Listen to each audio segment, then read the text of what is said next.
Boa noite a todos, sejam muito bem-vindos a mais um estudo do nosso Centro Espírita Os Humildes de Jesus. Nessa noite nós estudaremos um trecho do Evangelho segundo o Espiritismo e perguntas do Evangelho ou do Livro dos Espíritos. E aí eu joguei aqui aleatoriamente um texto para cair, e na verdade não caiu um texto, mas sim uma prece do final do livro no livro Evangelho segundo o Espiritismo, que hoje eu vou ler e interpretar. Para quem não sabe, no final do Evangelho segundo o Espiritismo tem uma coletânea de preces específicas para você fazer de acordo com a sua necessidade. Todo mundo aqui conhece a prece pelos anjos guardiões, porque eu sempre faço, mas tem a prece por um criminoso, por algum amigo seu que cometeu suicídio, pelos espíritos penitentes, mais o que? Tem pelos doentes, pelos obsidiados, qualquer tipo de prece que você imaginar, tem aqui mais específica para lhe ajudar a se focar. Mas é claro que a gente sabe que o que importa de verdade é a intenção, então o Pai Nosso também vai servir para qualquer situação que você venha a passar. Mas como foi esse o texto que caiu hoje, bora interpretar aqui e refletir um pouco sobre isso. Primeiro, o que seriam esses espíritos endurecidos? Bora dar uma lida aqui para tentar entender. Os maus espíritos são aqueles que ainda não foram tocados de arrependimento. Então, a primeira coisa, eles não têm arrependimento pelos erros que cometeram. Que se deleitam do mal e nenhum pesar por isso sentem. Então, além de não ter arrependimento, eles gostam de fazer o mal e sentem até um certo prazer com isso. Que são insensíveis às reprimendas, repelem a prece e muitas vezes blasfemam o nome de Deus. Então, são espíritos mais duros, insensíveis. Não adianta falar palavras de carinho, de amor, eles não vão aceitar isso com facilidade. Eles tendem a repelir as preces que você fizer para eles, tentam se manter ainda mais densos para que essas preces não tenham efeito, e eles costumam odiar Deus e até proferir palavrões ou ofensas, criticar as atitudes de Deus por não entendê-lo. Então, essa é basicamente a definição dos espíritos endurecidos. Mas bora continuar. São essas almas endurecidas que, após a morte, se vingam dos homens nos sofrimentos que suportam. Então, às vezes, quando a gente está passando por um sofrimento na nossa vida, é devido a esse tipo de espíritos endurecidos, que tem algum tipo de débito kármico contigo, e por isso fica querendo cobrar o seu passado encarnacionista lhe gerando sofrimentos, lhe induzindo a, sei lá, a ter um cansaço, a ter desânimo, a ter uma grande chateação em relação à vida, a viver irritadiço, a viver reclamando da vida, tudo que lhe faça se sentir mal e viver de uma forma negativa pode vir a ter influências desses espíritos. Não estou dizendo que é certeza absoluta, porque às vezes nós somos os nossos próprios obsessores. E aí continua. E perseguem com o seu ódio aqueles a quem odiaram durante a vida, quer obsidiando-os, sendo obsessor, fazendo mal a eles, quer exercendo sobre eles qualquer influência. Espírito endurecido. É um espírito que não é com facilidade que ele vai se transformar, que ele vai mudar no mal, e ele gosta de fazer o mal. Então essa prece aqui é para tentar se libertar deles e tentar também trazer eles para o bom caminho para que eles parem de ficar fazendo. E aí continua. Duas categorias bem distintas de espíritos perversos: a dos que são francamente maus e a dos hipócritas. Então, a dos francamente maus são aqueles que têm um prazer em fazer o mal. E os hipócritas são aqueles que, por exemplo, eles também sabem que erraram, eles também sabem que já fizeram outras pessoas sofrerem, mas eles só querem que aqueles que fizeram dor a eles paguem. Eles não percebem que eles também já geraram dor e vão ter que pagar por isso também. Infinitamente mais fácil de reconduzir ao bem os primeiros que os segundos. Aqueles, as mais das vezes, são de natureza bruta e grosseira. Eles só têm ódio, eles só querem receber o sangue, assim como o sangue deles foi derramado, e por isso eles sentem tanto ódio. Como se nota entre homens que praticam o mal por instinto do que por cálculo, e não procuram passar por melhores do que são. Então são só um espírito rude, sabe? cheio de ódio, que quer vingança de qualquer jeito, que quer fazer o mal. Mas isso é por causa do atraso deles. Aí vem os segundos. Há neles, entretanto, um germe latente que é preciso fazer desabrochar, o que se consegue quase sempre por meio da perseverança e da firmeza aliada à benevolência dos conselhos, do raciocínio e da prece. Então, ainda sobre esse primeiro, está dizendo que é até mais tranquilo conseguir mudar a forma deles de pensar, a forma deles de agir e o laço de ódio que eles têm conosco. Por meio da mediunidade, lembrando sempre, mediunidade de meio entre os dois planos, aquele que sente o outro plano, a dificuldade que eles encontram para escrever o nome de Deus é um sinal de um termo instintivo, um temor instintivo. Então tá falando aqui dos médiuns de psicografia, por exemplo, quando esse tipo de espírito atrasado faz algum tipo de comunicação pela psicografia, eles não gostam de falar do nome de Deus, eles têm um grande temor de sentir a presença dos bons espíritos. E no caso das incorporações, a gente pede às vezes para ele fazer a prece junto com a gente, ele não quer aceitar de jeito nenhum. Esse aí é um espírito endurecido. De uma voz íntima da consciência que lhes diz serem indignos de fazê-lo. A gente geralmente ouve mesmo isso. Eles dizem que eles não são dignos de chamar por Deus, de pedir ajuda a Deus, sendo que eles só fazem o mal ou já fazem há muito tempo esse mal. Nesse ponto estão a pique de converter-se e tudo se pode esperar deles, basta se lhes encontre o ponto vulnerável no coração. Então, às vezes, a gente pede para eles olharem ao redor e eles veem algum familiar, eles veem alguém que eles sentem falta, que eles têm saudade, e eles geralmente aceitam ajuda.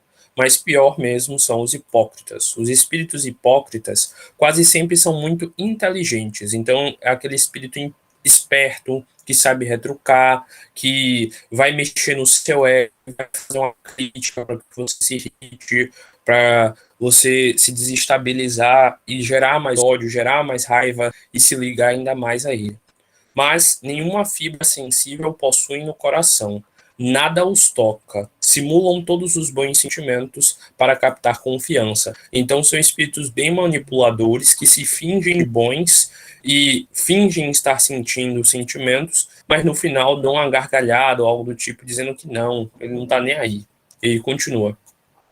E felizes se sentem quando encontram tolos que os aceitam como santos espíritos, pois que possível se lhes torna governá-los à vontade. Então são as pessoas que estão sendo obsidiadas, mas que não percebem que aquele espírito que está do lado dela é na verdade um obsessor. Esse espírito ele é tão esperto, ele sabe tão como articular as palavras, como agir, que ele passa como se fosse um mentor. A pessoa começa a acreditar que ele realmente é um bom espírito, evoluído e tudo mais, mas ele é um espírito atrasado que está ali obsidiando. E aí continua. O nome de Deus longe lhes inspira o menor temor. Serve-lhes de máscara para encobrir as suas torpezas. Então, um desse daqui, ele pode falar o nome de Deus normal, aí nem vai perceber, nem vai fazer diferença para ele. Ele pode mentir dizendo ser um santo, sendo um espírito evoluído, e ele não vai nem ligar de falar, de fazer isso, de falar essas mentiras. E aí continua. No mundo invisível, como no mundo visível, os hipócritas são os seres mais perigosos. Então, aqui é uma advertência até para o mundo físico. Os hipócritas são sempre os seres mais perigosos, porque atuam na sombra sem que ninguém desconfie disso. Então, a gente nem percebe que essa pessoa ela é maldosa, que ela nos critica, que ela nos faz mal, porque ela finge ser uma pessoa boa. E continua. Tem apenas as aparências de fé, mas fé sincera, jamais. E aí, após entender bem o que é um espírito hipócrita e o que é um espírito francamente mal, a gente percebeu que os hipócritas são bem piores e que os francamente maus dá pra gente ajudar, dá pra fazer uma oração, tentar convencer ele do caminho correto.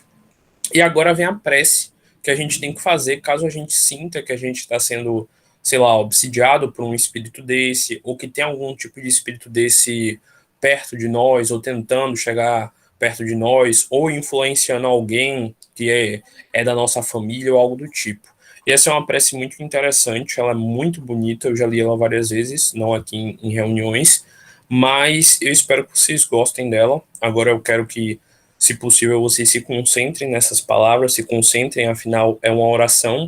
Então, tentem colocar energia, pensamento e sentimento, e vocês vão estar fazendo uma oração tanto por vocês quanto por quem vocês amam. E essa é uma prece que é muito útil para todos nós, então aproveitem este momento com ela.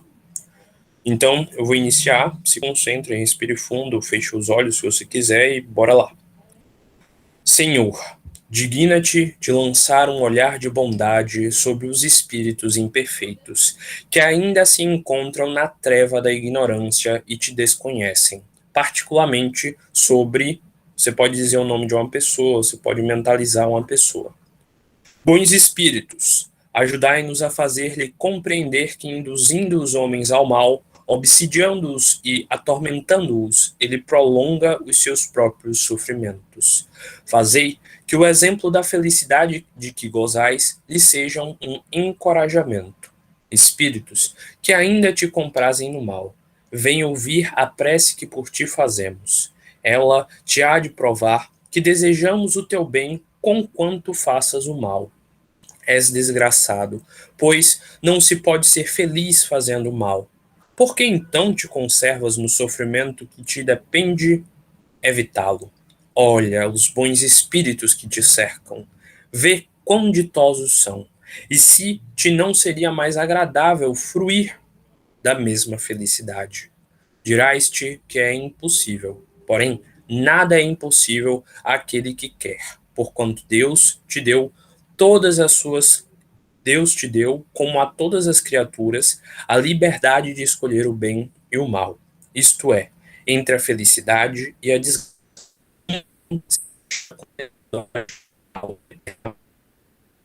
Como tendes vontade de fazê-lo, também podes ter a vontade de fazer o bem e ser feliz.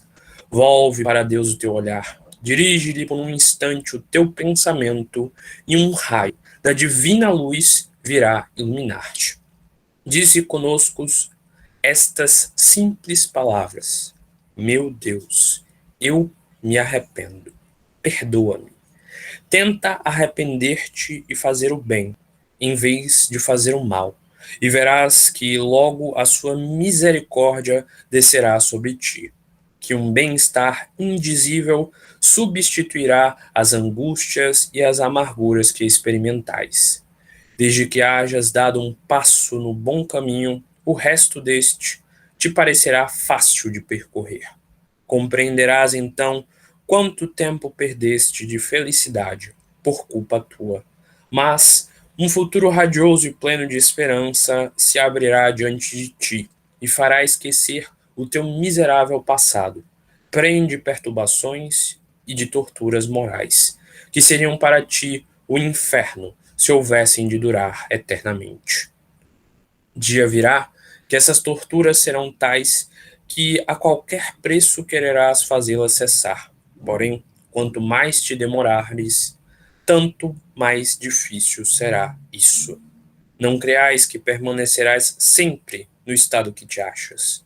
Não que isso é impossível. Duas perspectivas tens diante de ti: a de sofreres muitíssimo mais do que tens sofrido até agora, e a de seres ditosos como os bons espíritos que te rodeiam. A primeira será inevitável se persististe na tua obstinação, quando um simples esforço de tua vontade bastará para te tirar da má situação em que te encontras. Apressa-te, pois, visto cada dia demora, é um dia perdido para a tua felicidade. Bons espíritos, fazei com que essas palavras ecoem nessas almas ainda atrasadas, a fim de que ajudem a aproximar-se de Deus. Nós vos pedimos em nome de Jesus Cristo, que tanto poder tinha sobre os maus espíritos. Que assim seja. Então, vocês viram aqui que essa é uma prece muito interessante, que aborda muito a importância de tentar enviar a energia o mais pura possível para esses espíritos. Fale. Eu vou te pedir um favor. Depois, quando você Diga. terminar, é porque meu celular vai descarregar por 5% aqui. Você me manda depois essa prece no privado, porque assim que Mando. você iniciou ela, misteriosamente a minha chamada caiu. Eu fiquei desconectado e durante o negócio começou a picotar a prece e eu não consegui entender. Então me manda depois no Tranquilo. privado que eu vou fazer ela mais tarde. Eu vou mandar no grupo Valeu. lá do Humildes para todo mundo que quiser fazer ela mais tarde, antes de dormir, é bom mesmo. Beleza, valeu, Chico. Nada. Então, vocês viram que essa é uma prece muito interessante. Nessa parte aqui, vocês podem focar em alguém, como eu falei. Aqui, eles basicamente falam sobre quanto você precisa ter força e coragem mental para enfrentar um espírito desse, para ter fé de que você é capaz de vencer eles. Aqui fala basicamente sobre como eles sofrem e nem percebem isso, porque eles se mantêm no erro, se mantêm sofrendo, se mantêm querendo fazer o erro e fazer os outros sofrerem. Isso tudo se torna karma para eles e eles nem percebem isso. E o resto da prece é basicamente isso, tentando mostrar para eles que não vale a pena se manter nesse caminho, não vale a pena se manter em erro, porque isso só gera mais débitos, mais karmas, mais sofrimentos e tudo de negativo que a gente já tem ideia e já sabe que esses espíritos acabam passando. Enfim, gente, tem várias preces aqui, como eu já falei.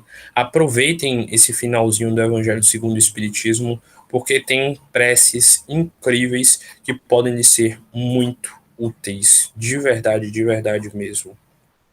Tem a prece pelos espíritos penitentes, pelo suicida, que nem eu já falei, pelo inimigo que já morreu, para alguém que não gostava de você, pelas almas sofredoras que pedem prece, as pessoas em geral que desencarnaram e ninguém lembra dela, por alguém que a gente gosta, que a gente teve afeição, mas o que tem por alguém que acaba de morrer, enfim, são inúmeras aqui. Dá uma pesquisada que você vai gostar bastante.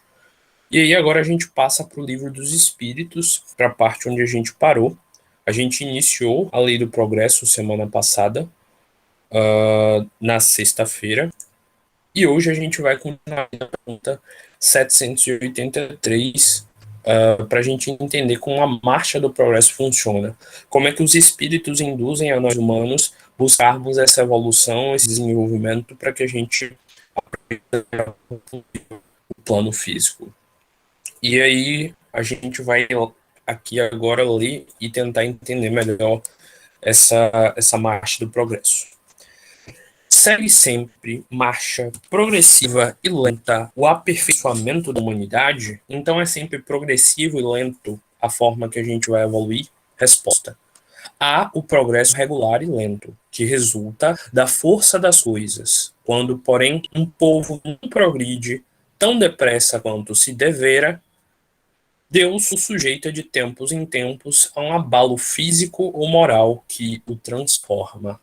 Eu li essa pergunta semana passada e ainda deixei bem claro que a gente está num desses momentos. A gente está passando por um abalo físico e a gente também está passando por um abalo moral com a Covid, que está nos fazendo refletir muito sobre a vida, sobre a morte, sobre os nossos entes queridos, sobre a humildade, sobre ajudar o próximo. Tudo que está acontecendo agora é porque a gente estava ficando atrasado demais, mesmo com a marcha sendo progressiva e lenta, a gente estava atrasado. Então, essa revolta, diríamos assim, essa mistura que aconteceu agora foi tudo visando esse desenvolvimento. Para quem não tem muito contexto espiritual, kardecista, a pessoa pode achar estranho como é que Deus vai fazer os seus filhos sofrerem, mas a gente sabe que nenhum sofrimento que a gente passa é por acaso e que todos que estão, infelizmente, passando por isso estão ressarcindo seus próprios karmas, que nada seria desigual. Lá para o início do livro é explicado bastante sobre isso, sobre como funciona esses sistemas de pesos e medidas. Mas aqui lendo a nota de Kardec. O homem não pode conservar-se indefinidamente na ignorância, porque tem que atingir a finalidade que a providência lhe assinalou. No caso aqui, a providência divina dizendo que todos nós deveríamos evoluir, nos desenvolver e por aí vai. Ele se instrui pela força das coisas. As revoluções morais, como as revoluções sociais, se infiltram nas ideias pouco, germinam durante séculos, depois irrompem subitamente e produzem o desmoronamento do carunchoso edifício do passado. Basicamente está dizendo que aqui, que aos poucos essas ideias de evolução vão entrando nas nossas mentes e aos poucos a gente vai se desenvolvendo e mudando as nossas atitudes através do nosso contato espiritual, com filosofia, com ciência e por aí vai. Irrompem subitamente e produzem um desmoronamento carunchoso edifício do passado, que deixou de estar em harmonia com as necessidades novas e com as novas aspirações. Isso aqui lembra muito a lei de destruição, que a gente estudou há algumas semanas, que diz que a destruição é algo normal. Às vezes é necessário destruir-se um ciclo da sociedade, um ciclo de pensamentos e de atitudes, para que um novo surja e assim novas aspirações melhores ocorram. Então, sempre a gente observa, cada geração tem uma forma de entender, de absorver, de lidar com o mundo, e todas elas meio que são equilibradas energeticamente para que elas produzam o choque de realidade que é necessário para que a geração anterior desperte para a realidade, desperte para o que ela não aprendeu. Assim como essa geração de agora, um dia terá filhos, um dia terá descendentes que também chocarão com eles nas coisas que eles faltam. Se a gente observar, a sociedade sempre tem ciclos de extremo conservadorismo e de extremo liberalismo. Isso é sempre uma busca pelo equilíbrio. A gente tem que tentar encontrar um meio termo entre essas duas coisas.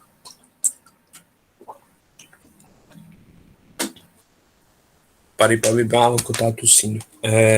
Tentar achar um meio de equilíbrio entre essas duas coisas, porque o excesso sempre será negativo. Então, às vezes vem uma geração muito conservadora, como, por exemplo, a geração que veio antes dos hippies, e aí os filhos deles vieram como os hippies e eles ficaram revoltados, e depois os filhos dos hippies vieram como uma geração mais conservadora, porque os pais davam muita liberdade, e tudo isso vai acontecendo de diversas formas e de diversos ciclos, para que sempre ocorra esses choques e um perceba onde está em exagero de polaridade, de pensamento, de energia. E aí a lei de destruição atua. Nessas comoções, o homem quase nunca percebe senão a desordem e a confusão momentânea que o fere nos seus interesses materiais. Aquele, porém, que eleva o pensamento acima da sua própria personalidade, admira os desígnios da providência, que do mal faz sair o bem. São a procela a tempestade que saneia a atmosfera depois de terem agitados ela violentamente. Então a gente desconhece aquela famosa frase que depois da tempestade sempre vem a calmaria. E um dia essa calmaria será retirada para que outra tempestade surja. Afinal, o tempo é mudável, as gerações vão se transformando, os pensamentos, a geologia, tudo está em constante evolução, atrito e desenvolvimento. Nós que temos de observar isso e tentar refletir. Quanto mais a gente não gosta de algo, mais a gente tem que trabalhar a nossa consciência, a nossa meditação, a nossa reflexão em relação a esse algo. Por que eu tenho tanta aversão? Por que eu tenho tanto preconceito? O que eu tenho de aprender com esse atrito? Só palavrinha bonitinha acrescenta, mas às vezes é nas discussões que a gente conhece de verdade o nosso ego, que a gente conhece de verdade os nossos erros, as coisas que nós ainda temos para lapidar em nós próprios. Por isso que o Espírito praticamente deu uma surra com a lei do silêncio, falando sobre as pessoas que não tomam as atitudes necessárias para o desenvolvimento da sociedade. E aí veio a pergunta número 784. Bastante grande é a perversidade do homem. Não parece que, pelo menos do ponto de vista moral, ele, em vez de avançar, caminha aos recuos? Então está falando aqui que, de acordo com o nosso ponto de vista humano, às vezes parece que a nossa sociedade está regredindo. Às vezes parece que a nossa sociedade está voltando a um estado de natureza, como foi falado há alguns dias aqui, onde todos são animais que não têm nenhum respeito com o outro, e vai. Então está perguntando aqui, será que a gente está avançando mesmo? Ou de tempos em tempos a gente dá um recuo? Aí vem a resposta do espírito: enganaste. Observa bem o conjunto e verás que o homem se adianta, pois que melhor compreende o que é mal e vai dia a dia reprimindo estes abusos. Faz esse mister que o mal chegue ao excesso para tornar compreensível a necessidade do bem e das reformas. Então, às vezes, essas coisas negativas que acontecem são para que percebamos a necessidade da transformação.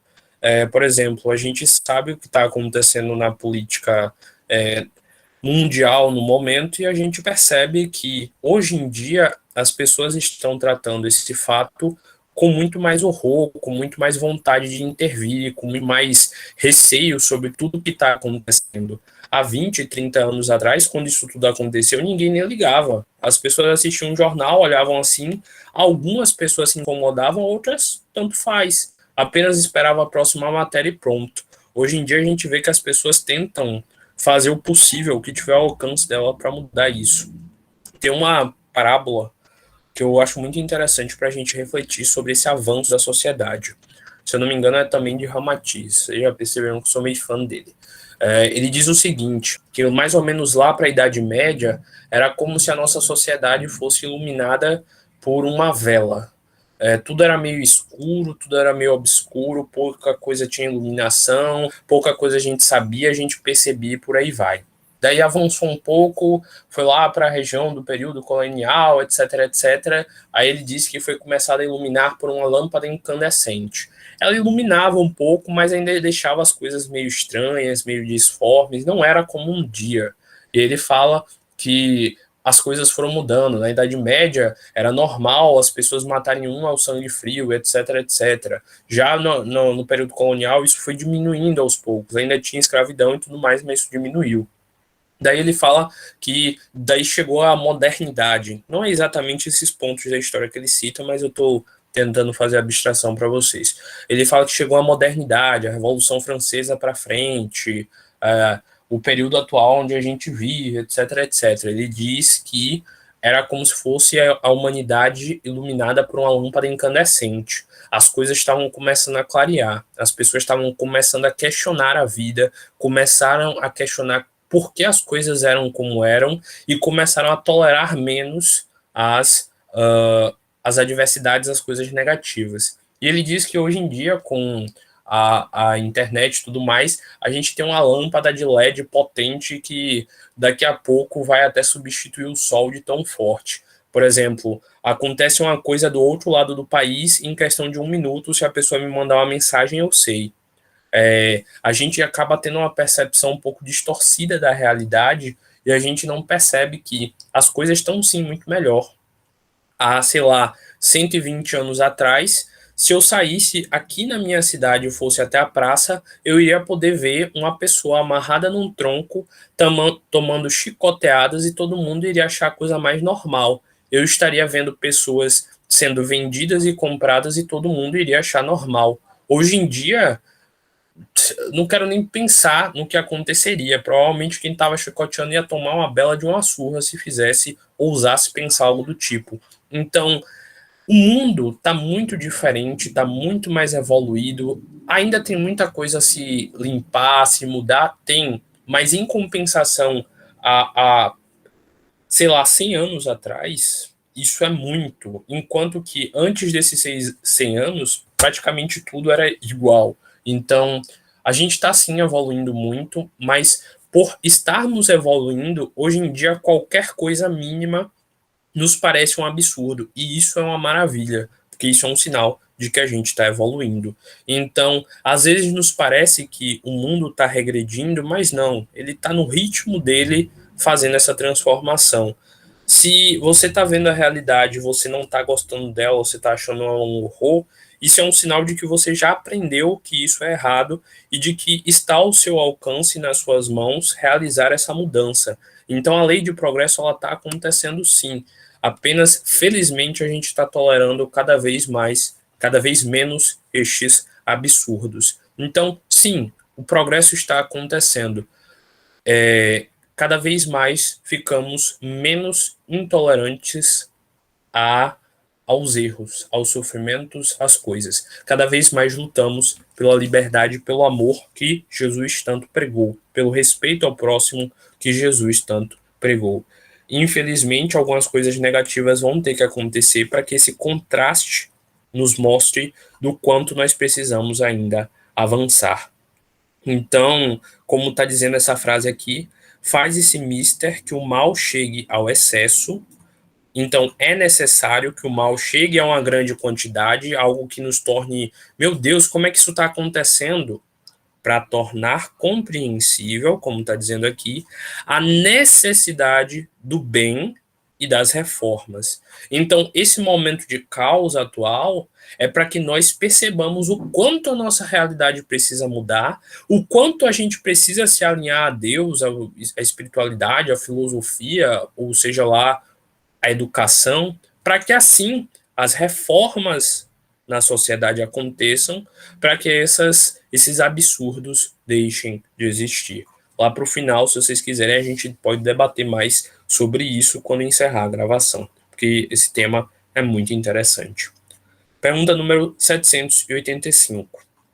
Qual o maior obstáculo ao progresso? Então, o que pode impedir esse progresso? Bora lá. O orgulho, porque faz a gente pensar só no nosso bem, só no nosso bem-estar, em como eu sou maravilhoso, como eu sou poderoso, como o meu país não pode de jeito nenhum perder esta guerra ou algo do tipo, esse conflito.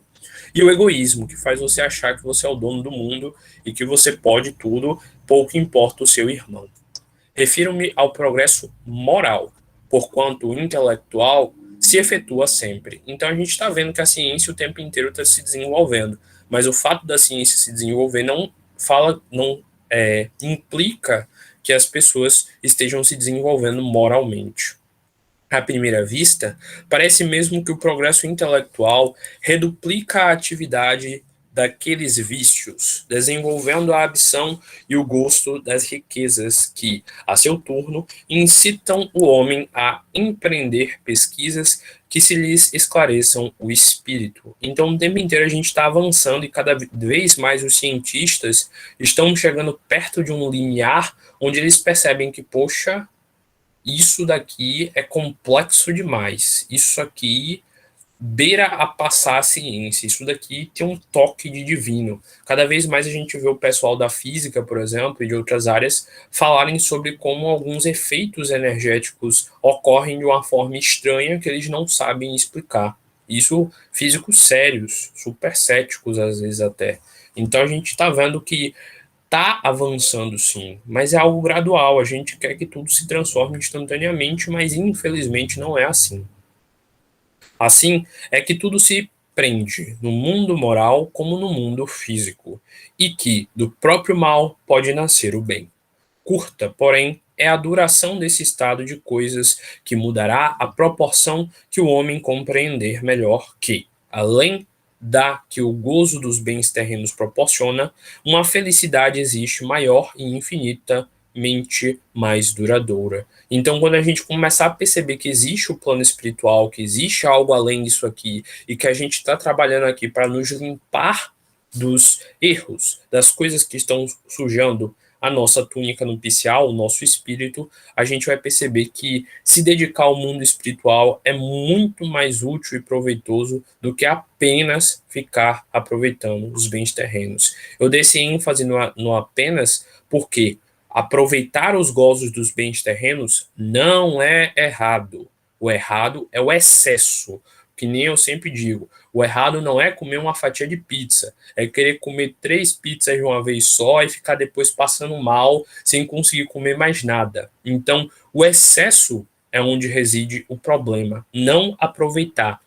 Se Deus deu prazer nos bens terrenos, como disse lá a lei de progresso, se eu não me engano, é porque ele queria que nós utilizássemos dos prazeres terrenos para objetivar o nosso crescimento. O problema está no momento que nós transformamos esse prazer em único objetivo e esquecemos do lado espiritual. E aqui cita um texto que fala só sobre o egoísmo no Evangelho segundo o Espiritismo, se eu não me engano, é até aqui mesmo, enfim. E aí vamos para a nota de Kardec. Há 2 espécies de progresso, que uma e outra se prestam mútuo apoio, mas que, no entanto, não marcham lado a lado, o progresso intelectual e o progresso moral. Então, existem dois progressos na sociedade. Leiam o Evangelho segundo o Espiritismo, um texto chamado A Missão do Homem Inteligente. É um texto que só fala sobre isso. Qual a missão da pessoa que vem com muito conhecimento científico, mas que às vezes é ateu? Qual a função da pessoa que tem muito conhecimento espiritual, mas às vezes não estuda quase nada de química? E aí vai falando toda essa parte, quase nada da parte científica. E aí vai falando desses equilíbrios, de como todos têm uma utilidade na sociedade, como eles um dia encarnarão também para aprender o lado oposto e por aí vai. Então, é tudo muito bem equilibrado e muito bem planejado. A gente que não percebe ainda.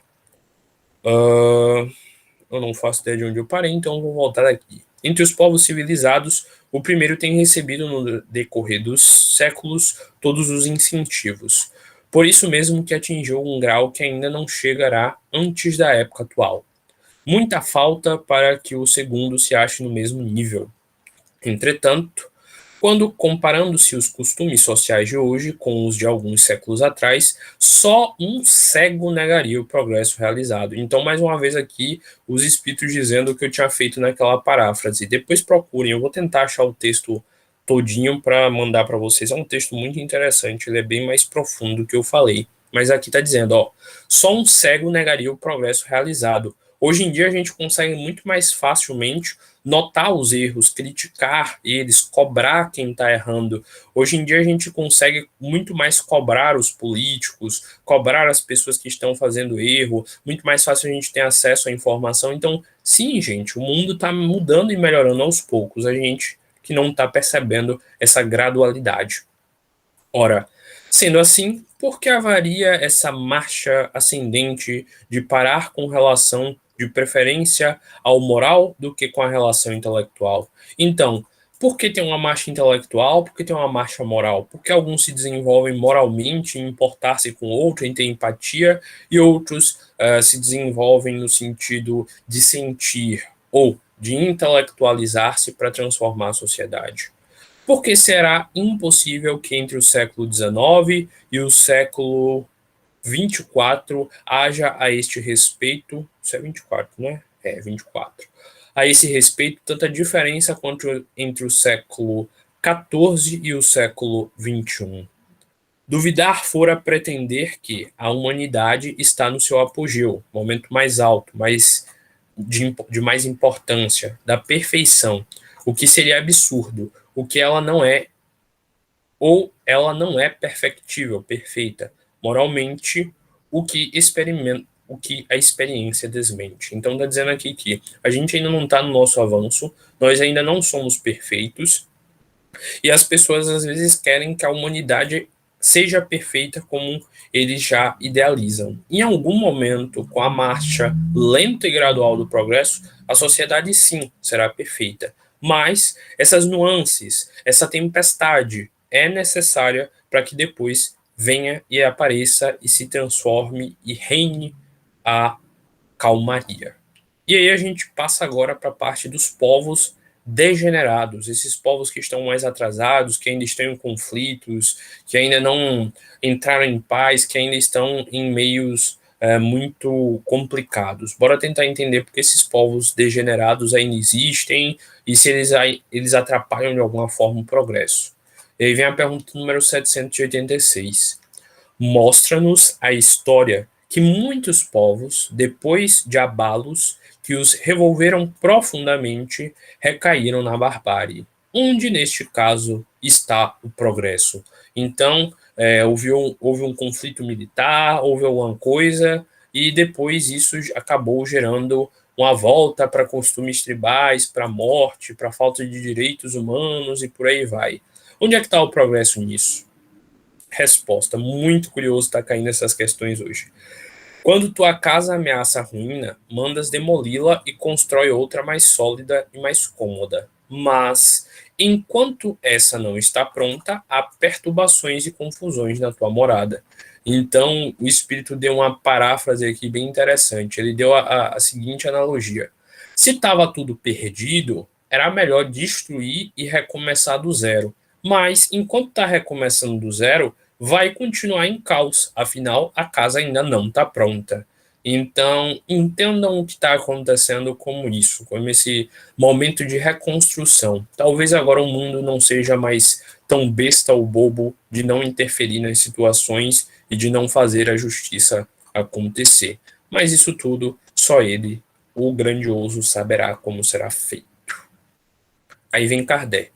Compreende mais o seguinte: eras pobre e habitavas um casebre. Tornando-se rico, deixaste-o para habitar um palácio.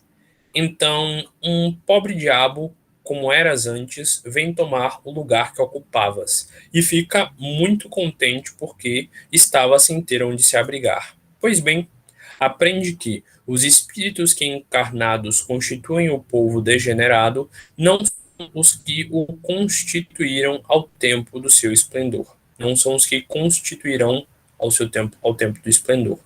Hoje, então, tendo se adiantado, passarão para habitações mais perfeitas e progredirão, enquanto os outros, menos adiantados, tomarão lugar que ficará vago e que também, a seu turno, terão um dia de deixar. Então, basicamente, o que está dizendo aqui é tudo o que a gente sabe sobre a evolução do planeta Terra atualmente. O planeta Terra está evoluindo, quem não está de acordo com esse nível de evolução irá desencarnar e irá para Quiron.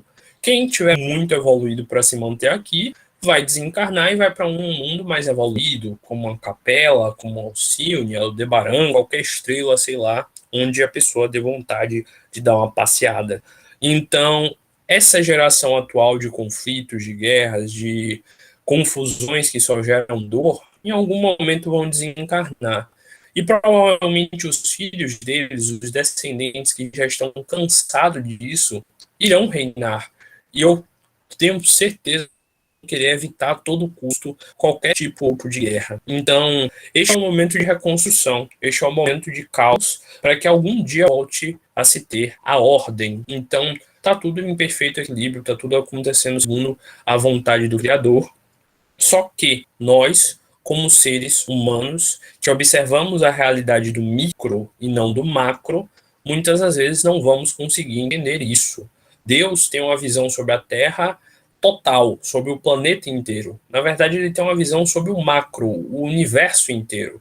Nós só estamos vendo o que está acontecendo aqui, na nossa realidade, com base no que a gente aprendeu sobre política, religião e etc. dessa vida. Então, nós temos uma visão muito rasa sobre o que está realmente acontecendo, e Deus e os espíritos mais evoluídos que constituem este orbe e controlam ele, com toda certeza sabem por que as coisas estão acontecendo como estão acontecendo. Seria ilógico tentar entender algo que está fora do nosso alcance. O que a gente pode fazer é tentar enviar o máximo de energias positivas para essa situação, para que ela seja minimizada na medida do possível. Pergunta número 787.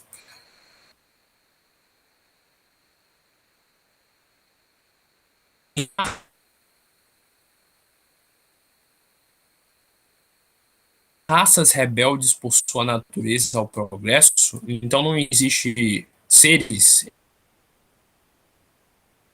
mas vão aniquilando-se corporalmente todos os dias. O tempo inteiro eles estão em conflito e estão se deteriorando, se tirando, se destruindo. E eles próprios irão fazer com que a falta de progresso que geram seja destruída, seja acabada.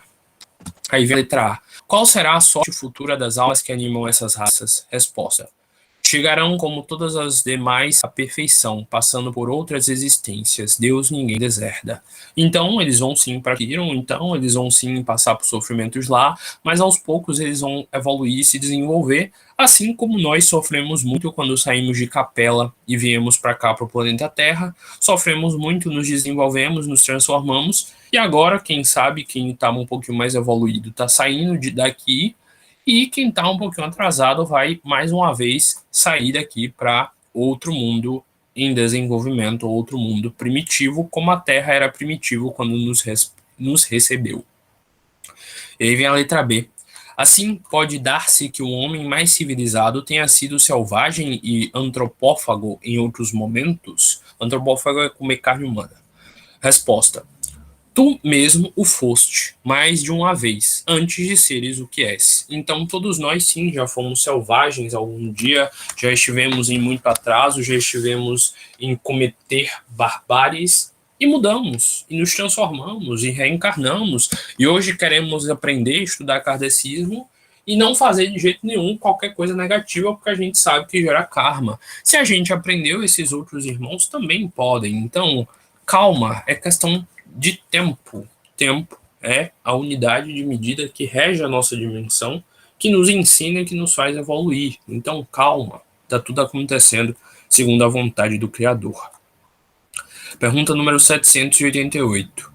Os povos são individualidades coletivas que, com os indivíduos, passam pela infância, pela idade da natureza e pela decrepitude. Então, como a gente sabe, cada povo ele tem uma individualidade, afinal são várias pessoas, mas coletivo porque todos eles têm uma energia parecida, um interesse parecido. Se você encarnou no Brasil, ou seja lá em qual local, você tinha algum tipo de afinidade com esses seres ao aprender junto com eles.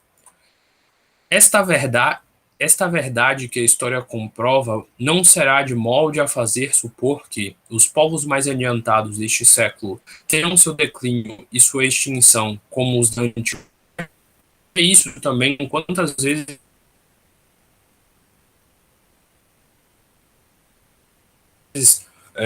raças não foram dizimadas,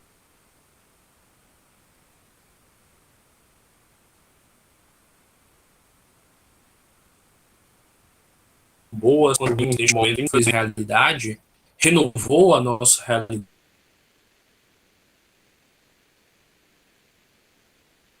realidade, quantos também vão encarnar daqui para frente? Nenhum deles morreu de verdade, todos estão no plano espiritual, trabalhando, se desenvolvendo, se aprimorando, e na maioria das vezes a gente sabe que o próprio espírito pede para desencarnar, pede para passar por esses sofrimentos para assim se desenvolver. Então, mais uma vez, calma. Aí vem a resposta.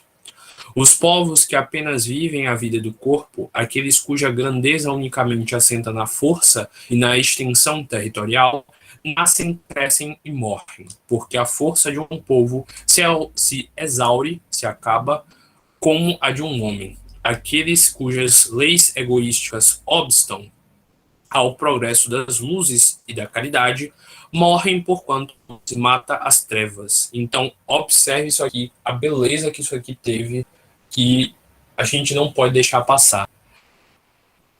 Porque a luz mata as trevas, assim como a luz do dia mata as trevas da noite.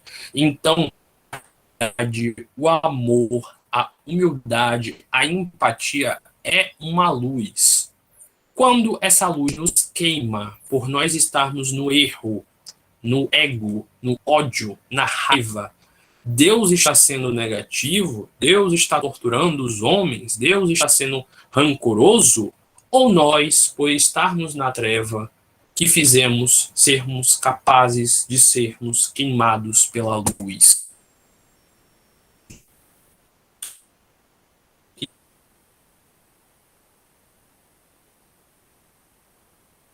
E porque o que eu mais vejo de Deus é muito maldoso, ele faz você sofrer. Ah, Deus não é justo, porque ele faz com que eu sofra, com que eu passe tal situação, ou etc. Mas, como estava dizendo na lei anterior, na maioria das vezes, nós causamos os nossos próprios sofrimentos. Você escolheu não estudar mais para fazer uma faculdade. Você escolheu não trabalhar mais para conseguir aquele emprego melhor, para ter condições melhores, para ter uma casinha melhor hoje em dia. Você fez escolhas na sua vida que fizeram com que a sua vida esteja como está hoje. E você tem que colocar toda a culpa em Deus? Sim, a gente sabe, você nasceu em uma condição tal, numa família tal, etc, etc. Mas não foi você que pediu para encarnar nessa família tal, nessas condições tal. Não foi você que disse que iria resistir às palavras deles, às críticas, a tudo que eles fazem, a todo jeito deles? Então reflita. As luzes vêm para queimar aqueles que ainda têm trevas. Um mertiolate, o álcool, quando você joga na ferida, só arde porque a ferida está aberta. Então, agradeça de certa forma. Tem que ter muita maturidade, mas agradeça as suas dores. Elas estão curando algo sem que você perceba. Mas voltando. Progresso das luzes e da caridade. Morrem porque a luz mata as trevas e a caridade mata o egoísmo. Mas, para os povos, como para os indivíduos, há a vida da alma. Aqueles cujas leis se harmonizam com as leis eternas do Criador, viverão e servirão de farol para os outros. Então, aqueles que estão de acordo com as leis divinas vão se manter evoluindo, melhorando, desenvolvendo. Aqueles que não serão queimados pela luz e sofrerão o que tem de sofrer. E aí vem a pergunta número 789.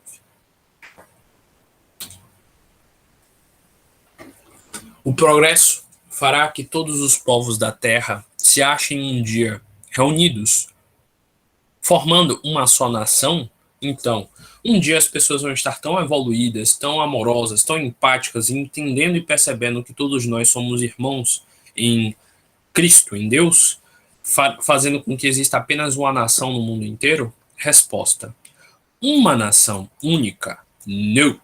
Seria impossível, visto que da diversidade dos climas se originam costumes e necessidades diferentes, que constituem as nacionalidades, tornando indispensáveis sempre leis apropriadas a estes costumes e estas necessidades. A caridade, porém, desconhece latitudes e longitudes, e não distingue cor dos homens. Quando, por toda parte, a lei de Deus servir de base à lei humana, os povos praticarão entre si a caridade como os indivíduos. Então, viverão felizes e em paz, porque nenhum cuidará de causar dano ao seu vizinho, nem de viver à expensa dele. Então, não vai ter um governo único para a terra inteira e não sei o que lá. Cada um vai continuar com as suas peculiaridades, mas todos vão ter muito respeito, muito carinho, muita empatia, muita generosidade para com o próximo. Senhor, Kardec estava inspirado nessa nota aqui, hein? Bora lá. A humanidade progride por meio dos indivíduos que pouco a pouco se melhoram e instruem. Quando esses preponderam pelo número, tomam a dianteira e arrastam os outros. De tempos em tempos, surge no seio deles homens de gênio que lhes dão impulso. Vêm depois como instrumentos de Deus, que os têm autoridade e, em alguns anos, fazem-no adiantar-se de muitos séculos. Então está dizendo aqui que sempre vai encarnar pessoas novas, gênios novos, pessoas que vão transformar essa realidade e ir mudando aos poucos essas coisas que são barbáries para a gente. O progresso dos povos também realça a justiça da reencarnação. Louváveis esforços empregam os homens de bem para conseguir uma nação se adiante, moral e intelectualmente. Muitos esforços boas pessoas fazem para que isso se mude o mais rápido possível. Transformada a nação será mais ditosa neste mundo e no outro. Concebe-se, mas durante a sua marcha lenta, através dos séculos, milhares de indivíduos morrerão todos os dias. Qual a sorte de todos os que sucumbem ao longo do trajeto? Privá-los a sua relativa inferioridade da felicidade reservada aos que chegam por último? Ou também relativa será a felicidade que lhes cabe? Não é possível que a justiça divina haja consagrado semelhante injustiça. Com a pluralidade das existências, é igual para todos os direitos à felicidade, porque ninguém fica privado do progresso. Podendo os que viveram ao tempo da barbárie voltar na época da civilização e viver no seio do mesmo povo ou do outro, é claro que todos tiram proveito da marcha ascensional, da marcha de desenvolvimento. Eu não estou parando para interpretar porque é basicamente o que a gente já debateu em todas as perguntas anteriores. Outra dificuldade, no entanto, apresenta aqui o sistema da unicidade das existências, apenas uma encarnação, e está falando sobre como ter apenas uma encarnação e acreditar nisso não faz sentido para um equilíbrio verdadeiro do universo. Segundo este sistema, a alma é criada no momento que nasce o ser humano. Então, se um homem é mais adiantado do que outro, é que Deus criou para ele uma alma mais adiantada?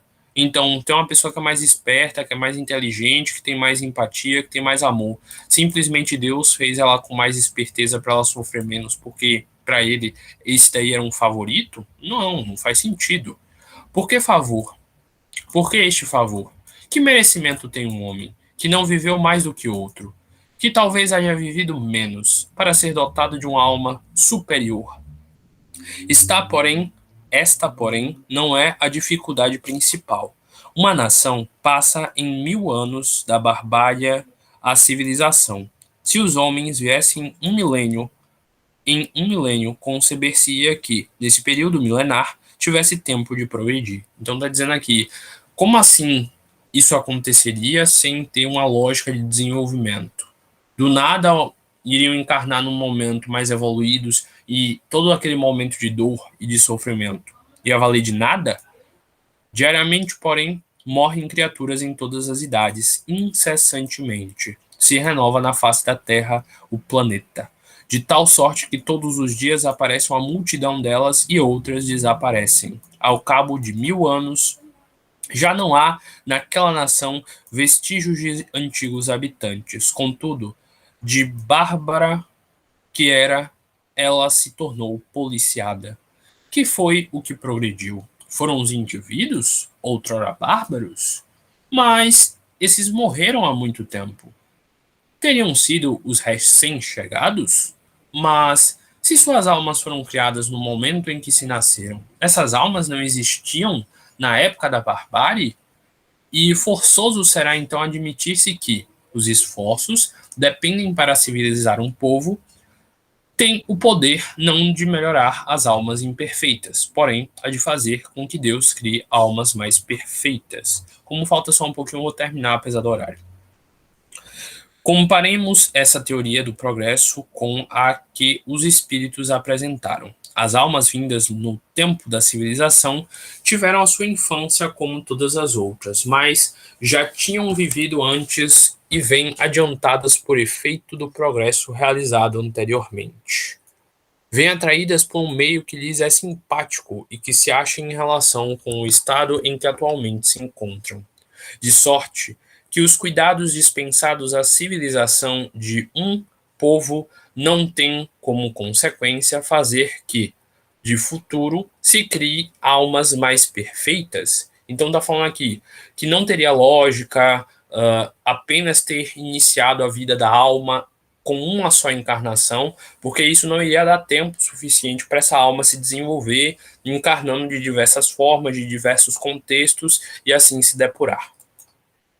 Tem sim o de atrair as que progrediram, quer tenham vivido no seio do povo que se figuram ao tempo de sua barbárie, que venham para de outra parte. Então está dizendo aqui, por exemplo, os seres que estão encarnando agora, eles tecnicamente têm mais evolução do que os seres que encarnaram, sei lá, no período medieval. Então, o que é que tem de diferente? O que é que aconteceu de diferente? Será que são os mesmos espíritos daquela época? Será que eles só encarnaram uma vez mesmo? Então, por que eles são mais espertos? Porque eles têm níveis diferentes de conhecimento. Aqui se nos depara igualmente a chave do progresso da humanidade inteira. Quando todos os povos estiverem no mesmo nível, no tocante ao sentimento do bem, então o mesmo nível de sentimento do bem, a Terra será ponto de reunião exclusiva para bons espíritos, que viverão fraternalmente unidos. Os maus, sentindo-se aí repelidos e deslocados, irão procurar em mundos inferiores o meio que lhes convém, até que sejam dignos de volver ao nosso então transformados. Então, um dia, quem sabe, esses bárbaros que vão ser expatriados para Quiron voltem para cá para encarnar-se e assim eles fizerem por merecer. Da teoria vulgar, ainda resulta que os trabalhos da melhoria social só as gerações presentes e futuras aproveitarão, sendo de resultados nulos o que as gerações passadas fizeram. Então, sei lá, eu fiz bem há, sei lá, 1000 anos atrás. Eu não vou poder nunca colher esse bem que eu fiz? Só os outros que vão poder curtir? Que cometeram o erro de vir muito cedo e que ficaram sendo o que podem ser. Então, sei lá, alguém que encarnou na Idade Média e só viveu aquele tempo da Idade Média e agora está lá, entre aspas, preso no céu eternamente curtindo. Ele encarnou só uma vez, só para sofrer na Idade Média, e agora que o mundo tá legal, que o mundo tá desenvolvido, que tem coisas melhores, ele nunca vai poder encarnar, não, para aproveitar? Que sentido tem isso? Deus ia deixar a gente encarnar no tempo das cavernas, sem comida, sem nada direito, sem fogo, só para sofrer e depois ir para o céu eternamente. A gente nunca ia encarnar com, sei lá, metrô, avião, coisa que pareça evoluída? Ué, como assim? Cadê a justiça divina? Segundo a doutrina dos espíritos, os progressos ulteriores aproveitam igualmente as gerações pretéritas passadas, que voltam a viver em melhores condições e podem assim aperfeiçoar-se no foco da civilização. Então, sim, a gente reencarna, sim, reencarnar é a forma mais lógica de entender a evolução, e sim, nós vamos aproveitar no futuro o bem que nós fizermos agora nesta geração. Sendo assim, devido ao horário, a gente encerra a nossa reunião de hoje, que foi muito proveitosa, e agora eu vou encerrar a gravação. Então, eu desejo a todos vocês que estão aqui assistindo, ouvindo, que tenham ótimas reflexões sobre tudo que aqui foi ensinado e refletido nessa noite. Muita paz e muita luz para todos vocês.